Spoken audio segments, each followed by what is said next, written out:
All right, hey, I think we're live.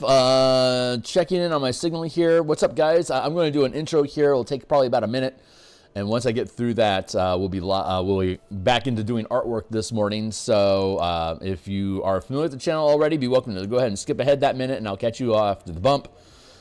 For everyone else here, my hair's fidgety today. My name's Phil Kearney. Hey, what's up? I create role-playing games, I illustrate them, and I publish them online, and we're creating content for Dungeons & Dragons 5th edition. We'll be publishing on the DMsGuild. It's an adventure in the Eberron campaign setting, Crystals of Mabar. Here it is. This is the book cover that you're looking at right now. It's for characters of level 7 or 8. We're fighting undead, demons, and necromancers in the Carnwood of Karnath on the continent of Corvair. I've been a DM since 1987. I've been a freelance illustrator since 1999. A Eberron enthusiast, I think, since like 2004-ish. And been creating content on the DMsGuild since 2018. There's a slew of books in the description down below that I've created that are all free previews. Check them out. If you think they're cool, consider making a purchase. This is the first adventure that I've actually published, so thanks a lot to Andy Headley and Stuart Braz for helping me pull this together. I'm getting close to done with the page layouts, and so once I do, I'll be doing artwork off screen and be advancing other pieces of art or furthering work that we've actually done. And so we're going to have a lot more progress day to day. But until we get to that point, page layouts is the most important part for me to get done right now. So if you're enjoying, if you enjoy this and stuff in the future, like, subscribe, hit the bell icon for notifications of when we're live in the future. Here's a full playlist of all 412 episodes, my Discord channel, Patreon, and here are all the books I've created. Again, they're all free previews, so check them out. If you think they're cool, consider making a purchase if you think it's going to add to the quality of your 5e game. Having said that, pushing the book cover aside, here's the horde of monsters, the undead that we have been illustrating. This is the unnatural and unfortunate conclusion to the adventure. If the characters aren't successful in defeating the bad guys, they're going to have to start dealing with hordes of undead coming out of the Carnwood to kill people. So that's bad news. We want to stop that from happening, just in general. So we've got a few pieces done already. Working on the Yugoloth will come last. Working on the back rows here. And we're just going to keep plugging away at these until they're all detailed. And then we'll move on to the next piece. For those that aren't indoctrinated yet, we're using a 16:9 format. If you full screen with me right now, or if you want to pause and then full screen, this is your 16:9 format, which is pretty standard to any kind of device that we're using these days. So all three columns here fit. It's a 12-point font. It's probably going to be pretty easy for you to read on whatever device it is that you use. And then if you turn it, you can't do it right now, but if you were to turn it vertically, the width of one column, the dimensions of one single column is also 16:9. So you can either view a full page at a time this way, or you can read basically like page column by column like that to be able to see the information. And then you just go through the whole book in that method. So I'm really excited about this format. I've never used it before. This is the first time I've actually attempted to assemble something, and honestly, an adventure is a pretty ambitious decision to use as my first time in this format. But it's I use a digital media. This is a PDF. DMsGuild publishes PDFs. It makes sense that they would that content can be created in this digital facing medium. Or rather, this format, using the digital medium as a delivery device. It just kind of makes sense. I don't print books. I just look at them online. So I'm hoping this lands with the people. I've certainly, even if the adventure ends up flopping because no one wants to buy it or whatever, it's still been a really fun process creating it.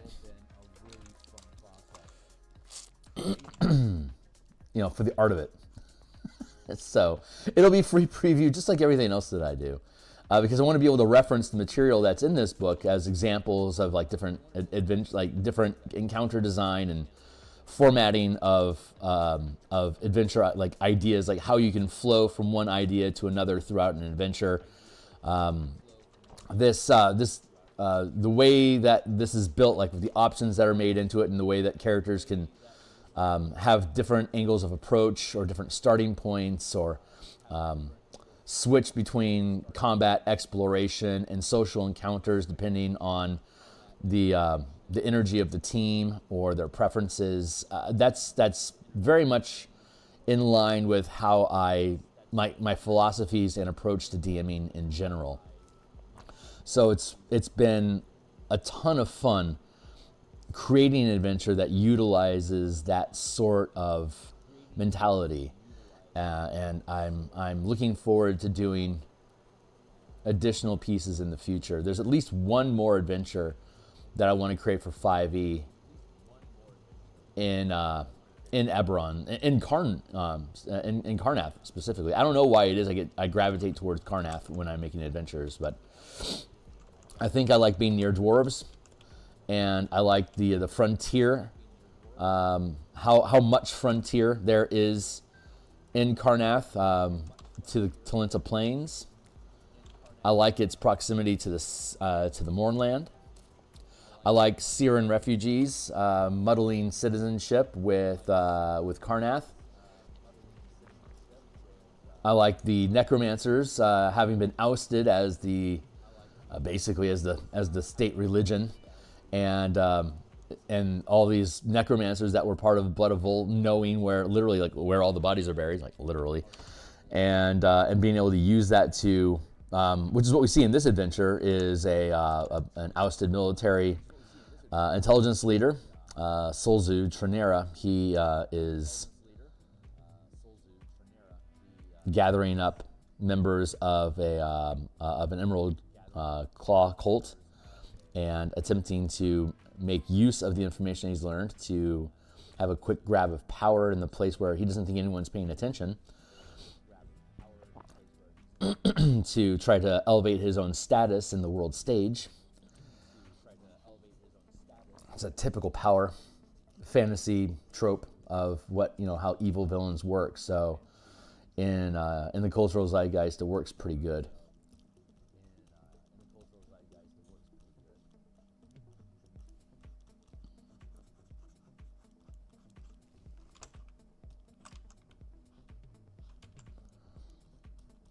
And there's the main bad guys, the necromancers, and their cult zealots. But then there's also just random, relatively mindless monsters, like not plot, just like chaos-driven monsters that the team has to fight that are random or wandering, as it were. And then there's also another sect, Red Wolf, the Red Wolf Company, which is a mercenary company made up of what's the word I'm looking for?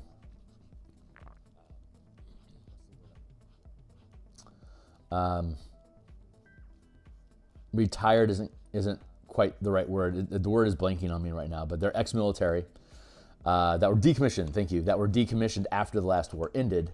Their services were no longer needed, so they returned to civilian life. And so the Red Wolves, they decided to form a mercenary company because they accurately predicted that there would be need for military assistance at a more citizen level.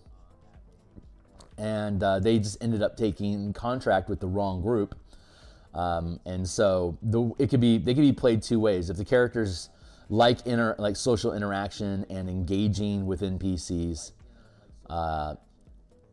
to find solutions that aren't necessarily violent, they can find that these mercenaries are like, we made a really bad deal. We didn't realize what was going to happen with these we didn't realize they were cultists. And we certainly didn't realize that there was going to be a ton of undead running around. So we regret our decision.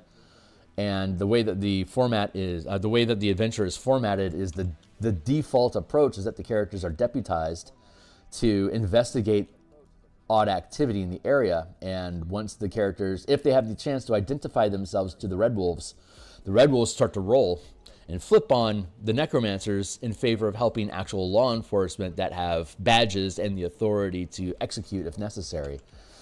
So they're kind of on board team player characters from the jump. If the players decide to engage the mercenaries in diplomacy, they'll find out it's like, yeah, these guys aren't happy, and they're just looking for an excuse to be able to bail out of the contract because they realize that this is a bad scene.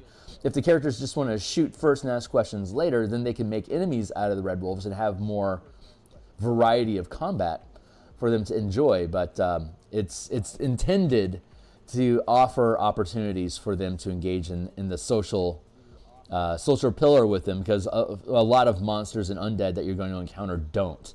So we have to infuse an element that allows for social interaction, otherwise it becomes a one-trick pony pretty quickly.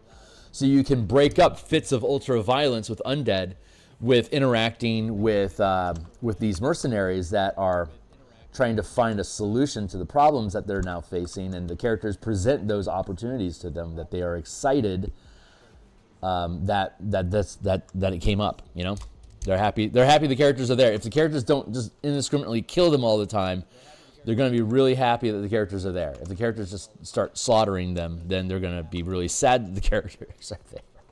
You know, go figure, right? But I'm almost done with this dude. So I'm just going to yellow his teeth a little bit more.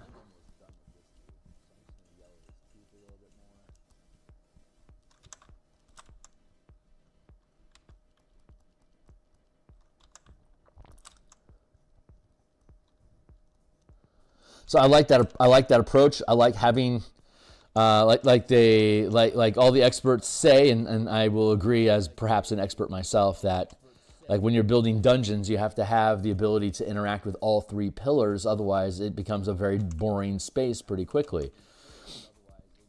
You can go a few adventures without having anyone intelligent to interact with, but you're going to get bored of not having conversations at some point. It's such an integral part of the human experience of engaging with other people in conversation, good or bad. Isolation is bad for humans. So introducing characters into a dungeon where they have that opportunity to engage in that very human activity is necessary for you to be able to retain their attention, for them to not burn out. Which is something that we incorporated into the mega dungeon that we run on Saturday mornings. So that's off of my Discord server. We're playtesting the martial power system, which is an alternate magic system for martial characters to have the same sort of diversity in decisions and resource management as full casters get with spellcasting, using a very different mechanic and different type of magic system. So, but the goal of that is, I'm a big Magic the Gathering enthusiast, so the main goal is to get all 13 character classes using the same mana system. So if you're playing Magic the Gathering campaigns like Ravnica, Strixhaven, Theros, you can have, it doesn't matter what type of character you choose to play, you have access to a color mana system that feels like playing Magic the Gathering as a role-playing game.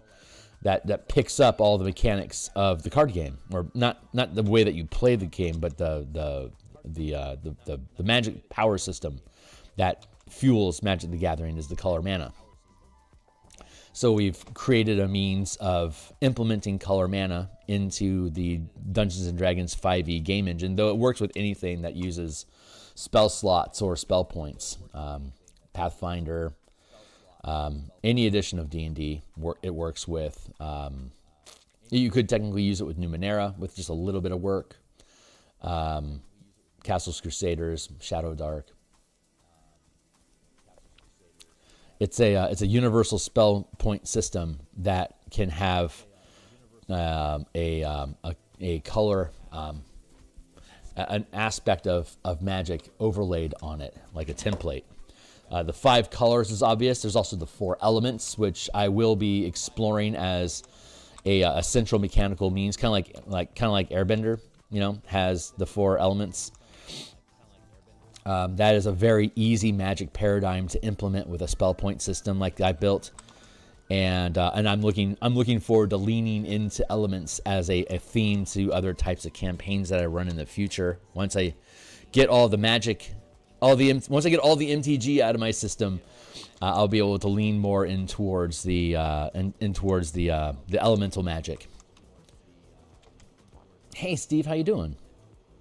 Yeah, absolutely back me. Yeah, anything that uses spell slots or spell points to cast spells that become like higher in level, that cost more points or higher level spell slots as you go, can be converted into the universal spell point system very easily, and from the spell point system into any magic paradigm that you want. So like Star Wars, you can just simply go with the light and dark side as the two sources of mana in your game, and you could also have like psionics tacked on as a third power source. So you could have a three aspect system using Star Wars Galaxies. And this is a matter of taking all the effects and stuff that run inside the game and assigning it to one of the facets of that magic. Either in Star Wars, like either it's a light side, dark side, or psionic effect.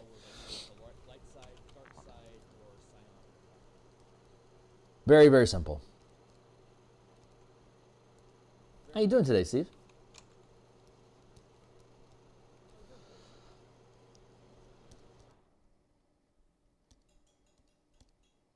I'm looking forward to working on Bastions more today.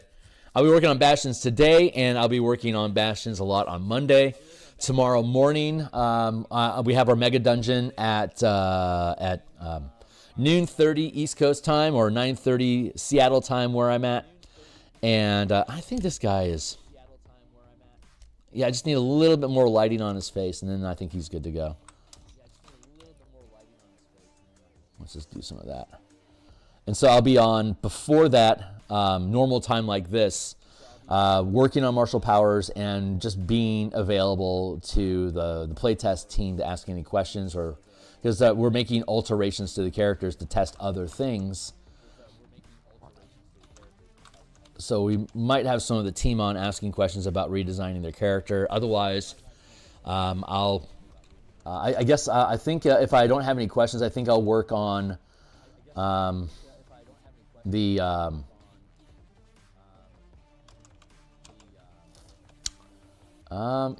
don't know. I don't know what I'm going to work on tomorrow. We'll figure it out when we get there. But I'll be on for about an hour and a half tomorrow morning to work on stuff, and then I'll drop off for an hour to get myself prepped for the Mega Dungeon playtest tomorrow morning. That'll run from noon 30 till 3:30 East Coast time.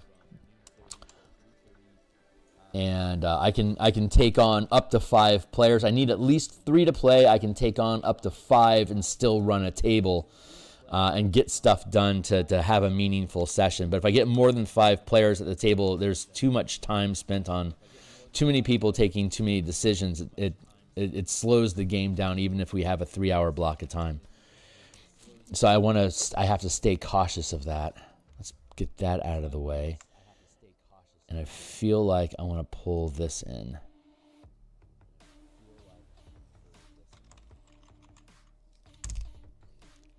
Mr. Touch, what's up? I'm really glad to hear that. I love the Dominion style of play, man, and I'm liking. It's fun breaking down, having broken down and redefined how the facilities, what perks they offer. And then now, of course, we're going through the process of looking for, like, taking all the ideas that we created and finding commonalities between them, so we can, like, have a just a basic structure that's duplicatable. Like Eric Chachek had, he helped me with the original In Command system, and then he had to step away from the project. But then he got involved in Bastions of Ravnica. So ideally what I want is for this Bastion campaign book that we're creating to be a solid enough piece that we could then take Eric's work with Ravnica and then deconstruct, and like everything that he has in that book would work inside of the Bastion campaign system that we have. So if you wanted to use the Ravnica Bastions that he created, that all that material is there for you immediately to use, and then you look at it through the lens of Bastion campaigns, and it immediately adds more depth to resource gathering and renown and accumulating renown in the Ravnica setting. And then I want to bundle it with him so that when you get both the Bastion campaigns book and the Ravnica Bastions at a bundled discount, so that they're both at reduced costs. So that's because I really honor the work that Eric had done with me, and I regret that he needed to step away from the project. But that was a couple of years ago, and he's doing pretty good now. But whatever he had going on got resolved, and it's not my place to talk about it. But I'm proud to see him back and creating stuff. I got to work with him on the Subclasses Revivified, and that's how I found out he was back in the mix. And I was thrilled to see that the first thing that he had released back on stage was the Ravnica Bastion system, or the Ravnica Bastions of Ravnica. Sorry, that's the word we're using today. Because I really respect his work, so I love working with the guy, and I'm looking forward to the opportunity of doing so in the future. And hopefully, this Bastions campaign will be the first opportunity to do that. He started editing, so if I can't get Adam Hancock on board to edit, so much of the Bastions campaign book that we're building takes inspiration from the Balrog's Guide to Kingdom Building, that I would love for Adam to have first right of refusal to edit the book, just basically to give him honor of the material that he created. But he really inspired me to delve deeper into the idea of using ability checks at the community level to resolve community conflicts. So what I do is I find a mechanic or an idea about gameplay, and then I dial it up to 11. This is kind of how I roll. And Adam's work is so often worth dialing up to 11. He was my editor for the Spelljammer book, and I was proud to have his participation in that project. And so I have good reason to want to work with him again. He led the Subclasses Revivified project that's on DMsGuild, and he also was my editor for Nature's Ally, which is a small subclass book that I built around making Druid and Wizard like a strict class, where you could have a subclass. Nature's Ally is a subclass that either Druid or Wizard could take, and if you multi-classed both Druid and Wizard, you could progress the Nature's Ally subclass whenever either one of those classes gained a subclass. Like, it's still using 5e, it's still using 2014 mechanics, so like second level as a Druid and then second level as a Wizard.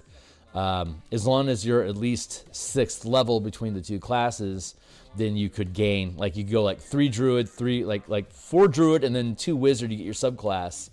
4 plus 2 equals 6, so then you could take the second tier of the Nature's Ally subclass, and then like between like Druid 4 and Wizard,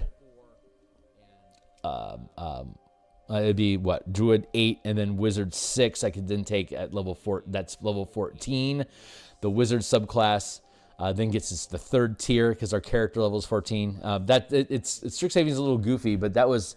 I know there's a smoother way of expressing that idea, but basically you combine your character levels between your between Druid and Wizard, and allows you to advance the Nature's Ally subclass. It basically takes all the conjuring and summoning spells from both spell lists and give them access to that single subclass, so that they become a highly focused summoner, which is a fantasy trope that people keep trying to embrace in 5e. So this was a means of doing so, like one of many ways of doing so. Anyway, ramble on, sing my song. There, that feels good. I think I'm going to leave him like that. Let's bring in the rest of these, and then we'll bring that in for fun. And we're going to peel this open. I need some yellow teeth. Thank you. Let's go into the back ranks.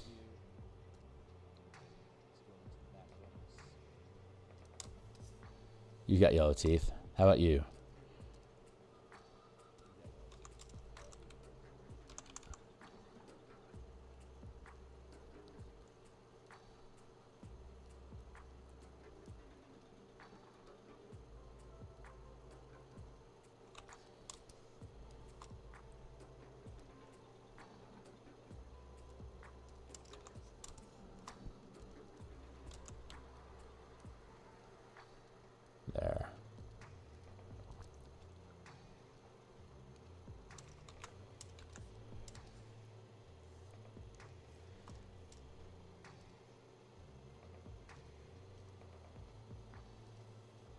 There. No, wait.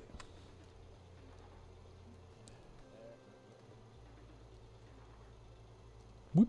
Good. Now let's conceal. Blip. Blip.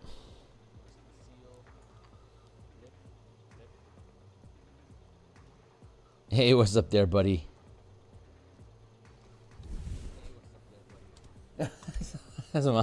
No kidding, right?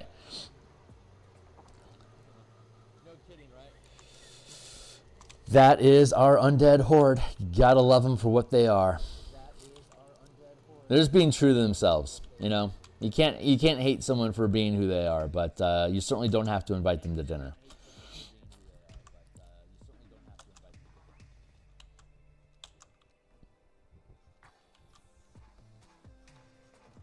As we move further and further away from the camera, I can have less detail, and I don't have to worry about. I can go more with attitude and posture over detail, quality of detail. When I eventually start doing Kickstarters, I'm really thinking about just working in pen and ink, not worrying about color, like if I'm going to actually do a printed book, which I'm still highly debating whether whether I should or not. I know that Kickstarters do better with print because people want print, but I've done a lot of freelance work in illustrations and kept getting books, and I'm like, I don't need this many books. It is not a flex to me to have a bookshelf full of garbage that I don't read, and so I don't necessarily see the value in having a printed piece. But if I did print a book, I would focus on black and white art, because color is just, I don't see color, so if I'm going to have color, I tend to want to stick to digital. It's just difficult. I can't really, if they need me to proof the colors on a printed piece that they send me, I'm like, I have no idea if it looks good or not. And that is a major shortcoming in my ability as an artist. I lean on having an art director that can make those proof checks. Like, I've done plenty of books that have been, I've done plenty of color work that have been in books, but there's always an art director that's able to manipulate the PSD files that I send for my works to make them fit, because that was the job of the editor to do that in the first place. So I never had to worry about it. But if I start running my own Kickstarters, I would have to hire an art director to manage that flow for me, and that just doesn't seem like where I'm going to go at all. So I'll either do like Runehammer style black and white art in my books, or I'll stay PDF and stick with the 16:9 format, and stay color in the digital space. So I don't, God knows I don't need to make that decision right now. It's not important. It's just something that's burning around in the background, because I know I'm eventually going to start doing Kickstarter projects outside of 5e, and it'd be nice to know, like, how is that going to land. So, but I don't need to know yet. That's not my purpose to know that right now. So technically, it doesn't matter. Who cares.net. How do you sit in the fray here? Ooh, yeah, you can see a lot of you. Cool. Hey, you. I got a lot of you. What's up? Let's me some. Right on.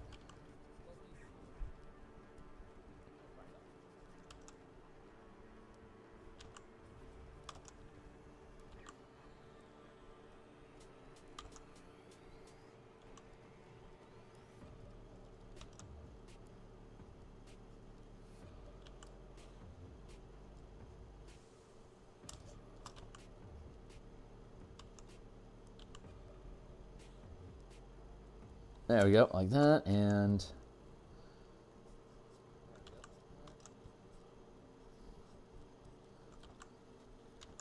so we do the line art first, and then we add in the color underneath it, like a comic book, and then we do the lighting and shadow effects, and then once those are resolved, we merge the line art into the color, and then we work on texture and detail.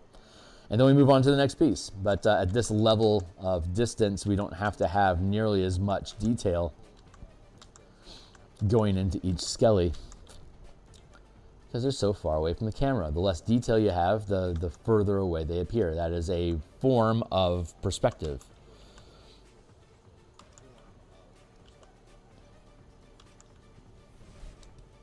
Check out my friend Mike at Camaro Arts. I think you would like his work. Drop me a link in the Discord. I'll take a look.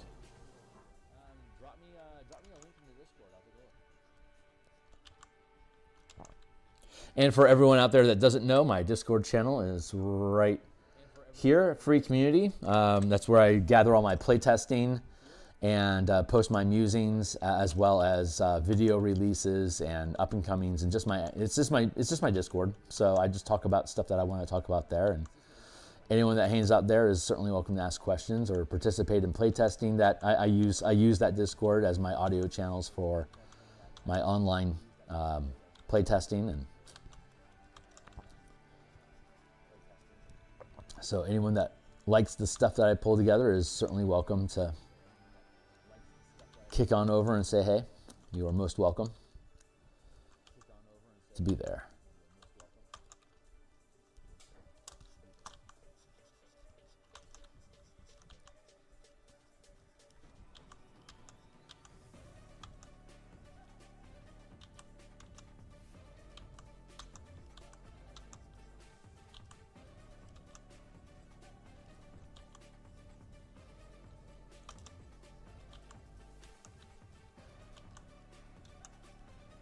Feels really good. I like that.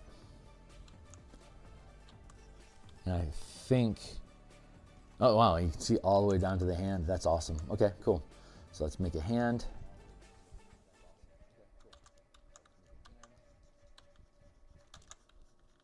Build the hip bone here. So it's Friday today in the real world. It's February 14th. Hey, Valentine's Day. What up? I should find somebody to send smooches to. But Monday is a national holiday, and I have a Bankers holiday off, so I will be streaming very much on Monday. I'll log on like usual around 6:30 or so here in Seattle, and but I don't have a hard stop at 8 o'clock. I can run for a couple hours, so it's possible I doubt we'll have this done on Monday, but it's possible that we could, and then move on to the next piece. So I should be able to log in at least a few hours on this project on Monday morning, and then I'm going to take a break for a little while, and then probably like around 3 o'clock Seattle time or 6 o'clock East Coast, I'll log on and continue hammering away at the Bastion system for a few hours to hopefully get that. It's getting close to a functional document that I can edit. So getting close. I already know the concepts in the system works because I've been running a Bastion / Dominion style of gameplay on my home table for the Eberron Spelljammer campaign that I DM every week, and we've been doing that for a year. So that's been awesome. It's been a super fun campaign. So I know I can pick up those elements. I know the style of campaign works well. It's just the 5e language for Bastions are very particular. I'm using the Guild Delver mechanics for my playtesting, but Guild Delver is just a very intense ability check system. So it's just all the combat, everything is resolved through ability checks with that system, and utilizes the same mechanics that we are already using in the Bastion system, like with proficiency dice. Plus, like you've got your ranks 1 to 5. That's how characters are built. Instead of having 20 levels, there's 5 ranks. So each rank is basically covering a range of like 4 levels. So you have D20 plus rank plus stat modifier And then occasionally you get to add an additional die, an effort die, quote unquote effort die. When your character can expend effort to try to make a task go better, you only get an effort die every occasionally, like basically every 3 rounds or so you get an effort die to spend as you please. You can spend an effort die to help someone else. Like, hey, I want to help my companion with this muscle test. It's like, cool. And then you contribute your effort die, and then they take the best result between the two of them. And so everyone can dogpile in and help by sacrificing their effort die. And you only get an effort die. It occasionally refreshes every few rounds of, every few rounds of action, you get your effort die back. So sometimes you can expend effort, sometimes you can't. And then each class of character has a special way of gaining free effort. Like there's gnomes, warforged, and dwarves are the default species that are in the campaign that we're running right now. And when a warforged is observing or analyzing an object, they get free effort to do so. Dwarves get free effort when they're observing or analyzing the environment, and gnomes get free effort when they're observing or analyzing creatures or people. And then there's 3 core classes: a delver, a diplomat, and a spy. The spy gets free effort when they interact with an object. So you can observe something or you can interact with it. Observing it is just making observations, understanding how it works. It's kind of like investigation or perception or insight. That you're perceiving what the thing is, you're looking at it, you're figuring out like how would it work, or what is it trying to do, or what's its purpose. That's observing. And there is no success or failure in observation. It's just a matter of how high do you roll on a scale of 1 to 10. How well did you roll? And depending on how high you rolled is how much information the DM divulges about the thing that they're looking at. If you roll incredibly high, and the scale, it uses Numenera scaling. So on a scale of 1 to 10, your die result is going to basically be 3 to 30. And depending on what you roll on your ability check using normal 5e mechanics, if I rolled a 28, that's 9 out of 10. I'm going to give you a ton of information about. I'll make like intuitive connections, or I'll remind you of things that you've done in the past, or like make like logic leaps that the player may not have done, but they rolled so well it becomes rewarding for them to make the chance. But like if they rolled a 3, I'm like, yeah, that guy's obviously alive. I think he's kind of sick. That might not be accurate, but it's accurate to a degree, but not very useful because you rolled so shit. So, but there's no penalties or consequences for observation rolls. When you interact with something, you're basically trying to change it somehow. Like you interact, like attacking something is technically interacting with it. Disarming a trap is interacting with it. Using a magical device or casting a spell is interaction. And those can go wrong. Every interaction has a base DC on a scale of 1 to 10. And depending on how well you succeed, it's on a scale, so the challenge is 1 to 10. It's like a challenge 5, you have to roll at least a 15 on your ability checks to interact with it, to successfully interact with it. And depending on how high the die roll is, it determines how successful that interaction is. So if the DC is 15 and I rolled a 21 divided by 3, that's a 7. So I have 1 degree of success at 15, 16, 17. I have 3 degrees of success on my ability, on my interacting with that object. And they typically, when you're interacting with something, you either just need a success and then move on, or you need a number of successes equal to the challenge equal to its challenge. So a challenge 5 interaction requires 5 degrees of success, either hitting 15 5 times, or that's an interaction of 5. A 10 on a scale of 1 to 10. 1 being a 15, like on a scale of 1 to 10, 10 being a 30. If the challenge is 15, that's one success. 15, 18, 21, 24, 27, and then 30 would take you, so like technically a 27 would give you 5 successes. And so you would be able to like one-shot that challenge. But your ability to hit a DC 30 is really difficult. So most likely you are going to have to spend more than one round messing around with that thing. Or if you're working as a team, like 2 or 3 of you can be trying to accumulate 5 successes on that DC 15. And every time you fail the die roll, you create complications. So if the DC is 15 and you rolled a 6, that's a challenge of 2.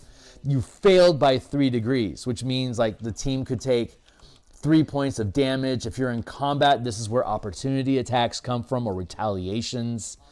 If you're trying to disarm a trap, you trigger it maybe to a certain extent, or you realize like there's a second level of complexity to the trap that got triggered. And now instead of like being a DC, instead of being a challenge 5, it's now upgraded to a challenge 8. So you stack your failure on top of the original challenge, so it now becomes a higher ranked challenge. So you're more likely to fail it, and it's going to get worse. So you might be like, fuck that. I'm not going to mess with that thing anymore. We have to find a different solution. So, and it's all spontaneous. It's all very it's intended to be on the fly. So you take actions, and then whatever the solutions that the team comes up with, the DM just basically makes a judgment call about like, how would that affect the game environment and the current scenario. And if the team comes up with a clever solution that one-shots your challenge, then awesome. You just have more challenges lined up to keep the adventure going. So, really simple. If you're fighting something, its challenge is also its hit points. So as long as you drop it, and when you drop it to 0 hit points, you defeat it, and the characters get to decide what defeat means. Like you can be engaging in philosophical debate with a dragon while your barbarian is trying to cut it in half. So the dragon is parrying and fighting off the attacks of the barbarian while accusing you of using straw man arguments or whatever during your debate with it. And whatever between the team, however you can whittle down its point, like that dragon might be like a difficulty 7, so you have to hit at least a 21 7 times to be able to drop it. And if like philosophy is the killing blow, then maybe it'll concede, well, I think you guys have a point. Hold on, let's slow down and consider this then. Like if that's what your team is trying to do, defeating the dragon might not be killing it, but it's attacking you, so you have to neutralize it, and you can choose to kill it or not. But all the interactions, all means of defeating a challenge is basically the same mechanic. It's just how are you framing it? Are you attacking it? Are you trying to disarm it somehow? Are you trying to neutralize it? What's your goals with it? And then spellcasting works the same way. Taking notes from Maze Rats, it's whenever you run an adventure, you get a random spell, and depending on your character, you could have multiple spell slots. And it's an ability check, so if you're using a spell, if you're just open mic, just riffing on how I can use the magic of the spell. Like you roll a random table, and like maybe you get like right now one of our characters has a spell effect that's called Restoring Gaze. So when you cast a spell, you use you create the narrative of what's the narrative between restoration and gaze. How do those two things interact with each other? And like for example, the team found a desiccated corpse that they were trying to discover the identity of that corpse. So he used the restoring gaze, that when he looked at the corpse, the magic of that spell allowed him to reconstitute the corpse so that they could see what its face was before it rotted away. Restored its flesh in their vision. It didn't actually restore the corpse. The corpse was still, dead. and decayed, but while the spell was active, they could see what it used to be. And so, oh yeah, that's not the guy we're looking for. And, okay, great. Well, that we don't need that corpse. Then they let it go. But as long as he keeps hitting, as long as he keeps succeeding with the spell, he can use it over and over again. And once he fails the ability check, he fails the spell, and basically it stalls out, and he can't use it again until the next session. Or if you're running like a 4-hour game, it would be until you take a rest. And then you regain all the things that you lost, and you can keep using them. And every adventure, they get new spells. So he's like, this restoring gaze is pretty useful. So at the Bastion level, when the adventure is over, they can take that spell and they can put it into research. So they send the spell off to the archives for them to peel apart the magic and rebuild it so it becomes an artifact that they can then equip XCOM style to take on adventures with them in the future. They can then have restorative goggles that when they slip the goggles on, they can use that magic effect to look at stuff. So they're randomly getting access to different spell effects, and they choose how they get resources. So let's burn our resources to make that a magic item. And then if we want that magic item to be available to us in future adventures, we have to requisite it by spending resources to purchase it for that adventure. You basically take it out of requisition, take it into the adventuring field with you, and then you bring it back and it goes back into storage. So every time you run an adventure, you decide how many resource points do you want to spend to equip your characters with weapons, healing magic, utility stuff like that, vehicles. All these different tools that they've been accumulating as they go on adventures becomes a roster of inventory that they can equip if they're willing to spend the resources. So like one time they spent like 5 resources on equipping spells and stealth magic and some grenades that puts things to sleep if they hit the mark. A lot of fun stuff that they equip their characters with, but they ended up not making any. They spent so much on their characters.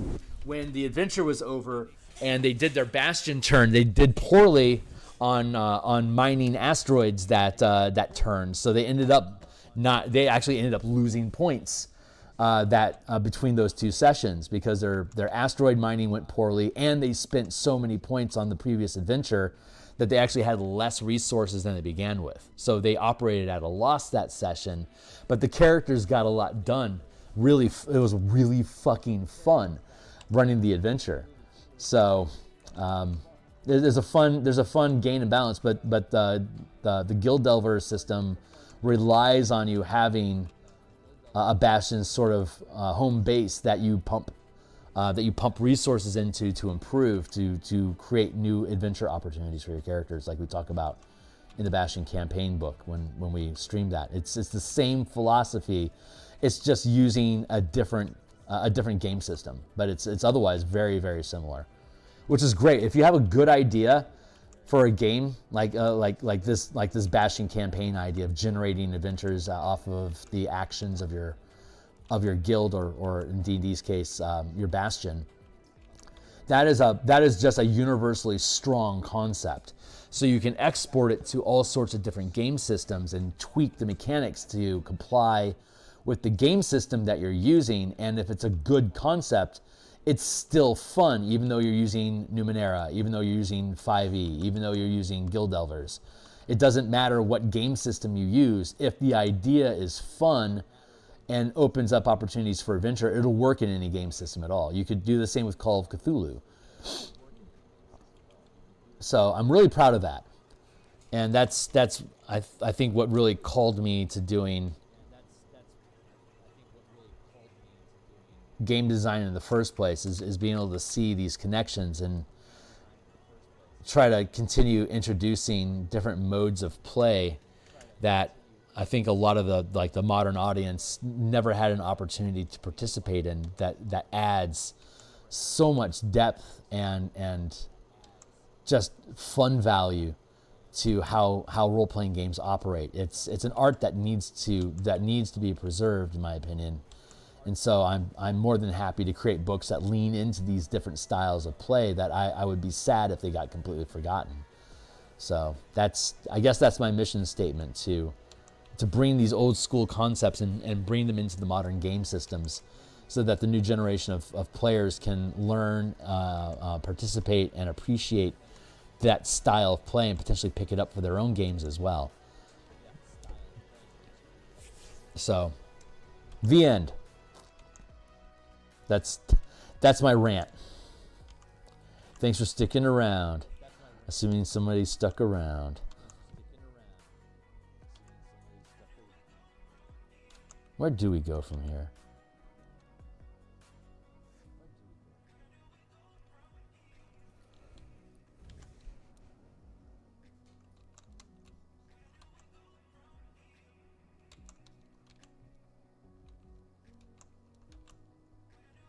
So I've chosen to participate in a system-neutral 5-room dungeon design challenge.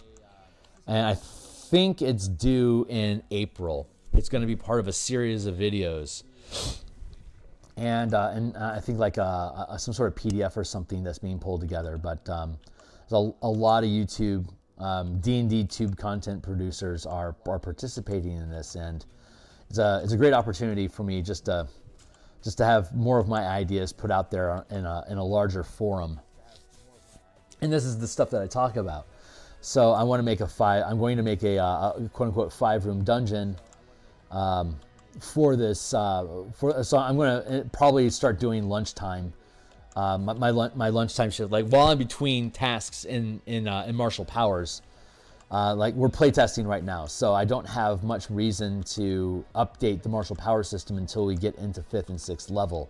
So it's going to be a number of weeks, like probably 3 or 4 weeks before I'm going to realistically need to do any updates in the power system. So that leaves my lunches open for a little while in my game design streams.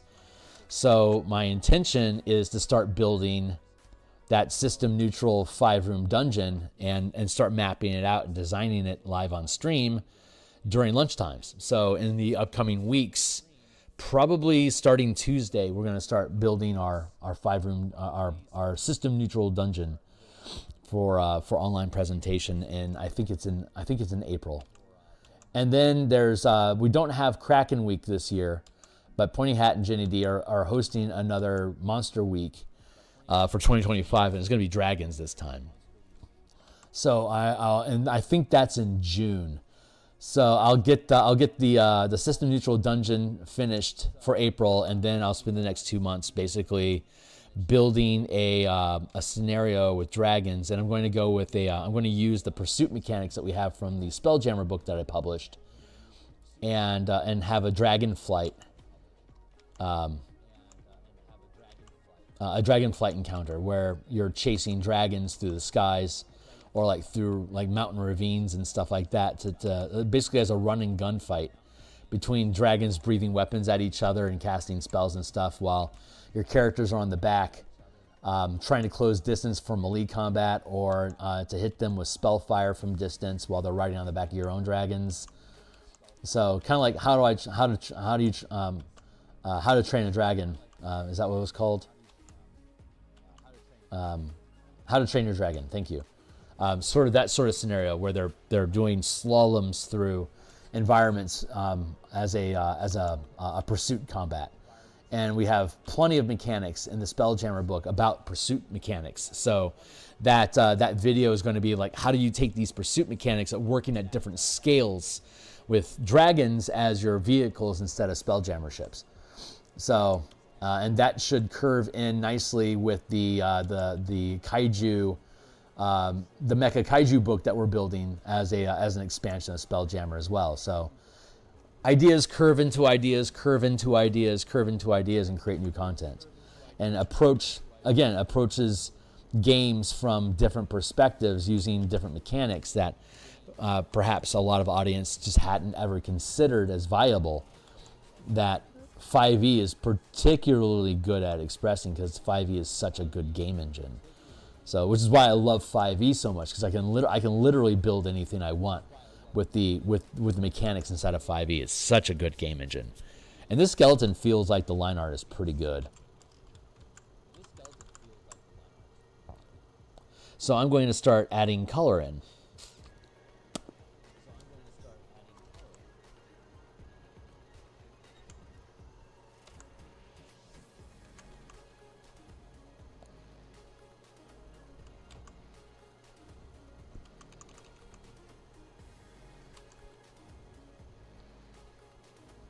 How are you doing on time anyway?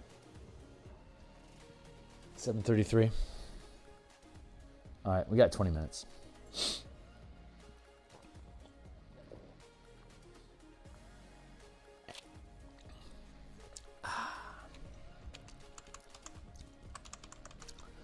I am ranting today. I obviously I got some rest last night, so I've got the energy to ramble.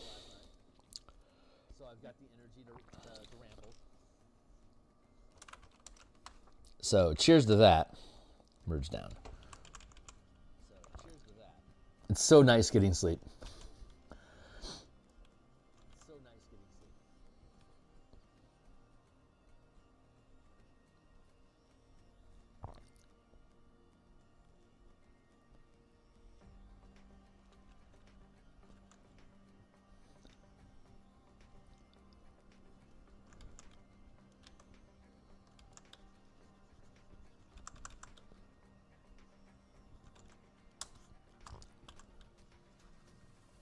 So first thing we do is we block it in. This is a generic bone color, like a rotten bone color.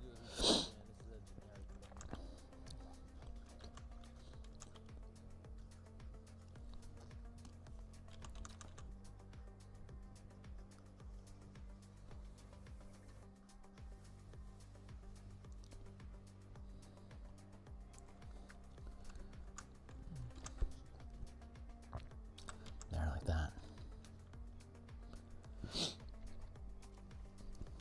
I really enjoy this type of detail work. It's a lot of fun. I'm really proud of myself for making art such a priority in my life that I would be able to get to this level of illustration. It is not an easy task accumulating skills in art. It is a very challenging endeavor, and it is very pure and brutal in its honesty. Like the thing either looks like the way it's supposed to or it doesn't. And it forces you to really have a discerning eye and to be self-critiquing.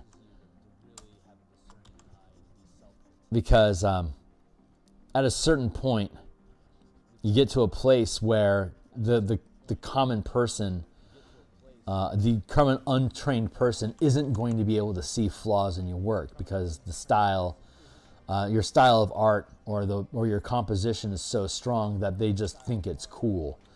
And they become worthless to you because they can't honestly critique, what's wrong with this piece. Once you get to a certain level, and I'm not claiming I'm at that level at all, but once you get to a certain level, common people can't see the error in what you're doing. So their opinion no longer has value. So you have to get good at critiquing your own content so that you're capable of keeping yourself honest. Or you have to find a mentor who's willing to spend the time to critique your work and help guide you, like having a coach, right, to help advance your art skills. Yeah, this guy's gonna look good. This is gonna be a good one. I can feel it.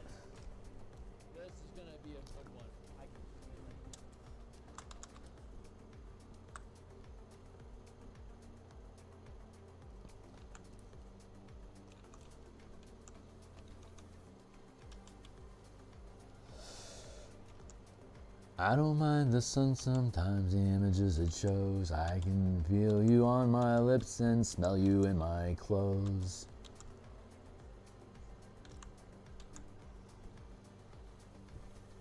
Cinnamon and sugar and softly spoken lies. Never know just how you look in other people's eyes.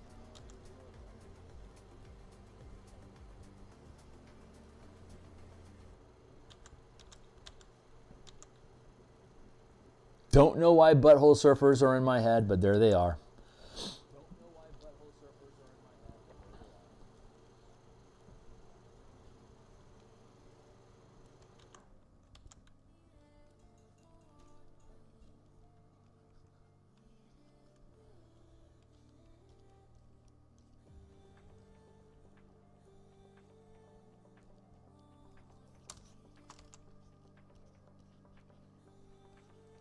just some basic shadow work here to help create the form and define the space, the shapes in space. So they move from being line art to having volume and presence. And then we can add in the shadowy effect down here for fading into the shadow of the ground. And we have the fog that's going to blend this out into basically a gray space or green space eventually.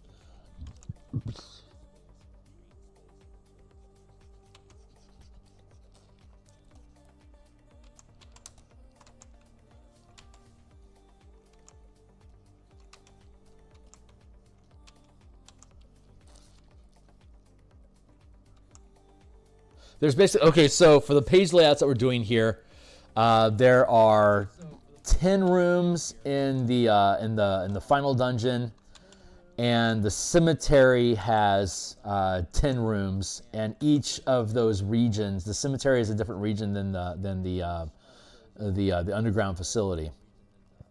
Each of those areas have wandering encounters as well as let's see. There's two. There's two optional encounter. No, there's 4 optional encounters in both the graveyard and the underground facilities that are like optional events or complications that the DM can include in those regions, depending on how the story is going. Like if you've allied with the Red Wolves, there's a Red Wolf insurrection that occurs in the facility. If you've made enemies of the Red Wolves, then there's Red Wolf betrayal that occurs in the facility where they hunt you down. They betray you, or they side with you in insurrection. So like those are 2 scenarios. There's also like a Chain Devil that starts hunting the team. And Chain Devils can take on the appearance of loved ones or people that you know.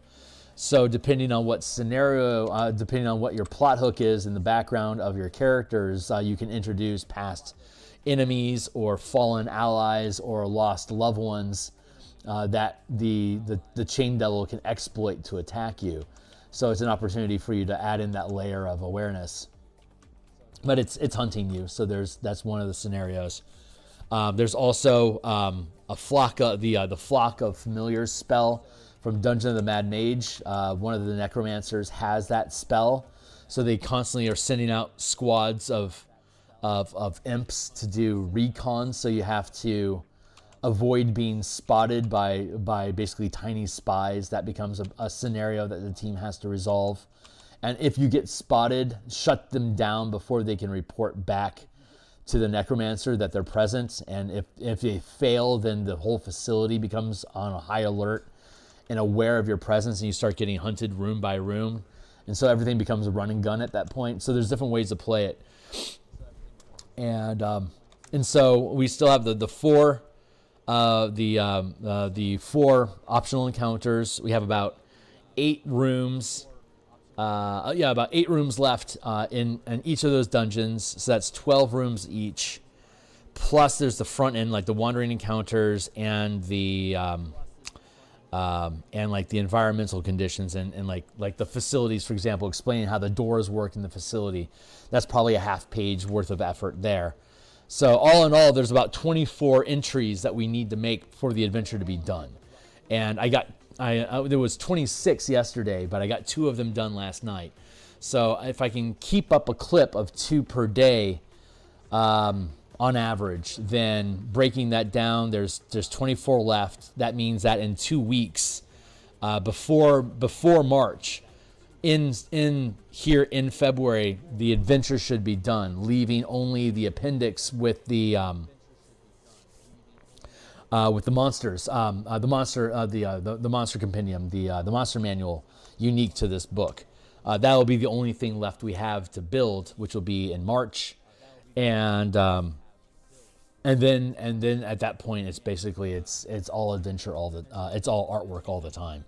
So we're getting really, really close to done with all the work. So I'm really excited about that. Making good progress, and considering the scale of project and the intensity and difficulty of the project in general, I think that's a great success. I am completely marking that down as utter success. So very, very proud of the progress.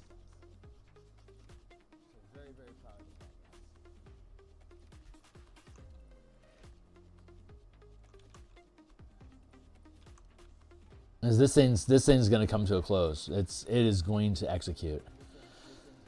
I am incredibly proud of that. So this is going to be by far one of the most difficult projects that I've completed. I say that about almost every project because I find ways to continue to up the stakes and improve the quality and push myself in design and integrating layouts and imagery into the context of the material. And so I hope that every book ends up stronger than the previous book. And so like martial powers will be stronger than the Spelljammer book. And so I want to keep building these things out and creating more content like this so that when I do get to making Kickstarters, I'm going to have really strong Kickstarter content. Like I'll be able to build really good books and be able to lean that into my own stuff. So anyway, that's the idea.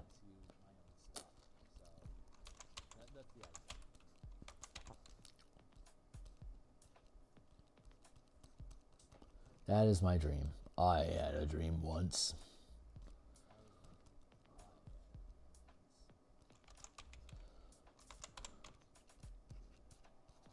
I had a dream, he had a dream.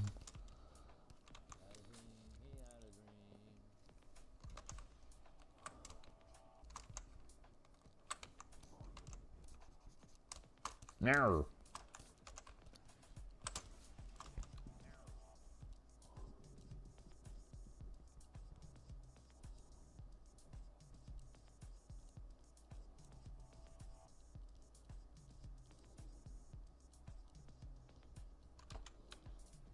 There. That feels pretty good. Let's. I think I'm at a point where I can just merge these all together.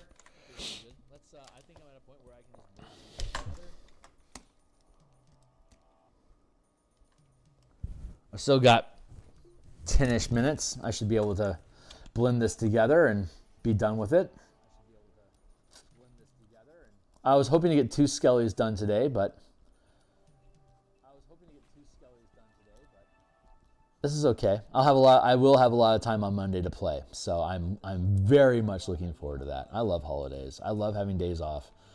Super fun. I love my day job, and I am proud and thankful to have it. I never want to abuse that privilege. So being able to work from home is a strong motivator for me to show up and actually get work done every day and to help push the company forward. And I'm very, very proud of that. So this is a great reward that I have for great effort, as it were.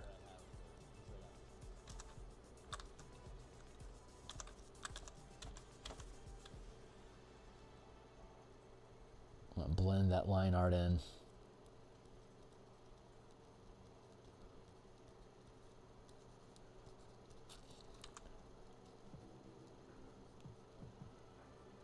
But we're getting really, really small in the pixels, so my blending brushes typically need, what size is this right now? 4 pixels. That, like, 4 pixels is the absolute minimum size I can use on these brushes, these smudge brushes, to be effective. Anything smaller, and it's just the subtlety of the brushes. It's too fine of a tooth for such a small pixel count to be able to accurately pick up and use the tool. So it starts to kind of fail.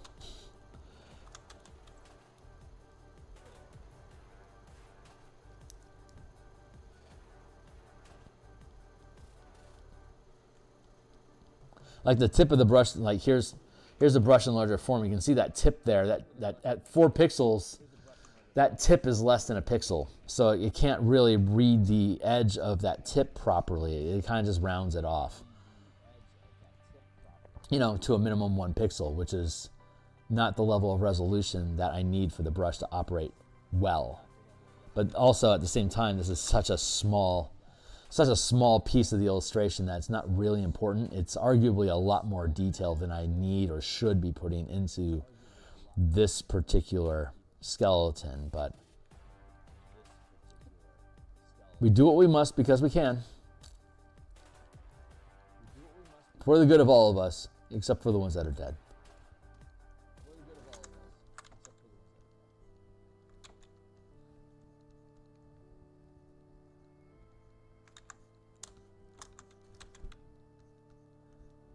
There's no sense crying over every mistake. We'll just keep on trying until we run out of cake. Science gets done, we make a neat gun for the people who are still alive.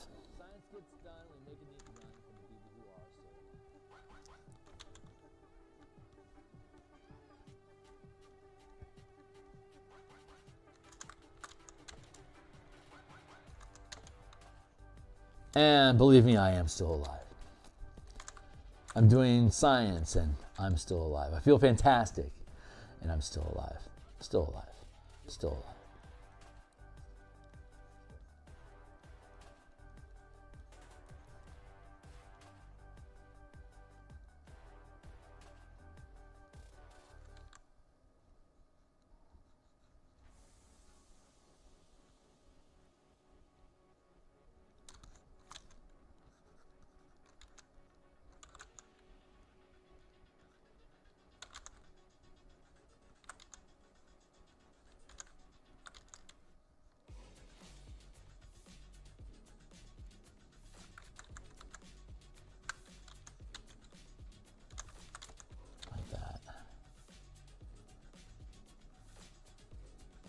That is good enough TM for the level of detail that we have at this resolution. That is fine.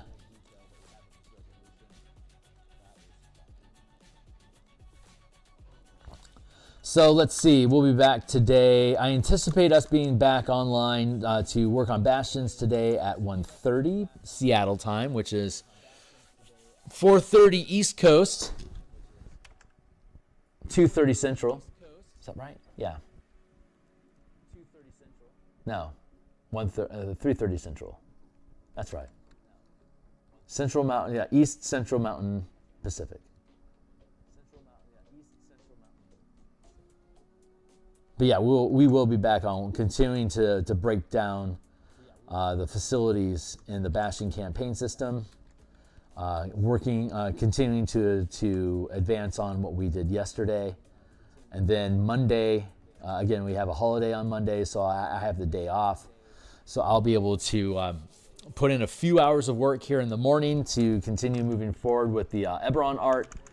And then I'll have a lunch break for a number of hours. And then we'll come back in the afternoon, like maybe around, I don't know, maybe around noon or maybe like 2 o'clock. Seattle time, which would be like 5 o'clock East Coast time, and we'll be able to put in like a good maybe 3 to 5 hours worth of Bastion on Monday night.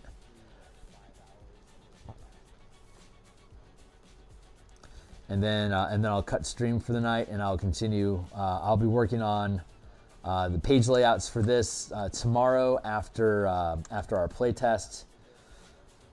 For probably a good 6 hours. So God's willing, I'll be able to get like 3 or 4 regions of these things done to help collapse the time frames. And it takes a while to get the text to fit into the spaces that these pages have. Just because I didn't think about formatting it all when I built the test. I'm just like, let's just be as detailed as we need. And if I need to trim it, we can trim it when we do page layouts. Well, now we're doing page layouts, so I am finding I have to trim the hell out of this thing. So luckily there is enough detail built into it for me to be able to extract the important points and get them onto the page and have them sit aesthetically pleasing alongside the visual elements of like the map pieces and the tokens and stuff like that.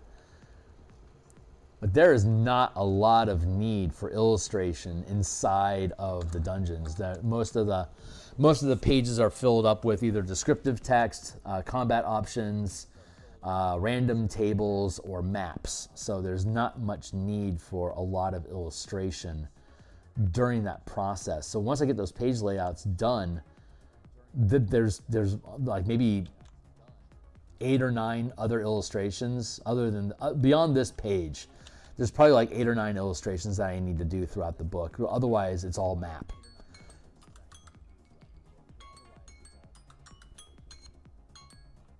All right, I've got just a few minutes left, but I like how this guy is sitting, so I think I can probably call this one done. Looking good, my dude.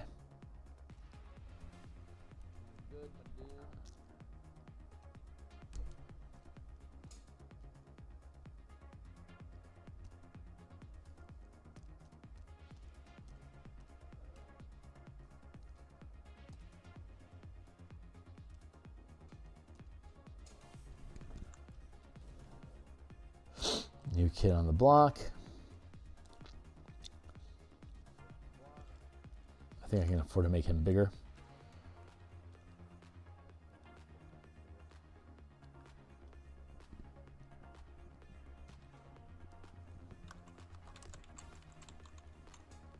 There. Welcome to the Horde, my son. So that one is done, and we've got this guy is next, and then that guy behind him, and then that guy over there, and these guys back here, those guys back there, and then all of the masses back here are grouped into one right now, but we'll see if I need to break them up. But like you can see, like there's less and less and less we need to do with each one as we fill them in, and then we'll have all the fog effect going in there. Like this guy is like just like a gray block. Well, we'll have to add a little bit of torso and shoulder details here, but otherwise it's just fade to gray in the back. So this project's taking this piece is taking a while, but it's a really good piece. So I don't mind taking the time with it. Like I said originally, I wasn't doing this to be done fast. I started doing art in the first place is because I wanted to create art, and I couldn't find a project that was willing to pay me the amount that I need for the amount of work that I put into it. But now that I sell books and I make art for the books, I don't count the cost of time that the art takes, because every day I come online and I push. And I push forward with the artwork, I get to talk about the books. So it's just a part of the process. So a lot of fun, a lot of fun, and a lot of cool people we get to end up hanging out with. So if you want to be one of the cool kids too, like, subscribe, hit the bell icon for notifications, join my Discord channel. If you want to contribute, you can kick a buck into my Patreon. Otherwise, check out all my books I have listed down below. If you think any of them are cool, consider making a purchase and implement them in your own game, and then join my Discord server, ask questions, tell me how you're using it, let me know what you got going on. Love to hear from you. And I'll be back in about 5 hours. We'll be back on to continue working on the Bastion campaign, maybe 5.5, somewhere around like 1 or so, somewhere around in there. But we'll be back. I'll see you guys then. Hit and save. Later, guys.